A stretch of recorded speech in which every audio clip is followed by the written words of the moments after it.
মা জীবিত থাকা অবস্থায় ছেলেরা মায়ের সম্পত্তি হাতিয়ে নিয়েছে বোনদের বঞ্চিত করে, এক্ষেত্রে শরীয়তের বিধান কি? ছেলেরা যদি মায়ের সম্পত্তি হাতিয়ে নেয়, বোনদেরকে না দেয়, তাহলে সে তো ফাসেক এবং অনেক বড় ধরনের কবিরা গুনাহ করেছে। এর জন্য সে আল্লাহর কাছে গুনাহগার হবে কিয়ামতের দিন, আর এর জন্য তাকে শাস্তির মুখোমুখি হতে হবে। 7 তবক জমিন তার গলায় ঝুলিয়ে দেওয়া হবে, তাকে ধসিয়ে দেওয়া হবে।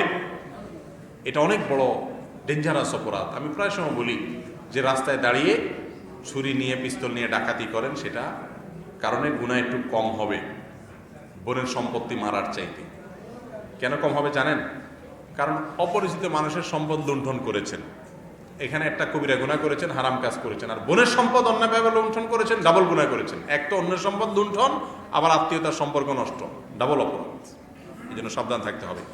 একজন লোকের ছেলে মেয়ে আছে, মেয়েদের বিয়ে হয়ে গেছে, লোকটি বাসা ভাড়া ও দোকান ভাড়া পায়, প্রতি মাসে যা ভাড়া পায় তা প্রাপ্তবয়স্ক ছেলেদের পেছনে খরচ করে। যদিও ছেলেরাও বিবাহিত, এক্ষেত্রে মেয়েরা বাবার বাসা ও দোকান ভাড়ার টাকা হকদার কি না? যদি বাবা বেঁচে থাকা অবস্থায় তার দোকান ভাড়া টাকা উঠে ছেলেকে যদি দেয়, তাহলে মেয়েদেরকেও দিতে হবে। ছেলেরা তাদের সংসার আছে, মেয়েরা তাদের সংসার আছে আলাদা।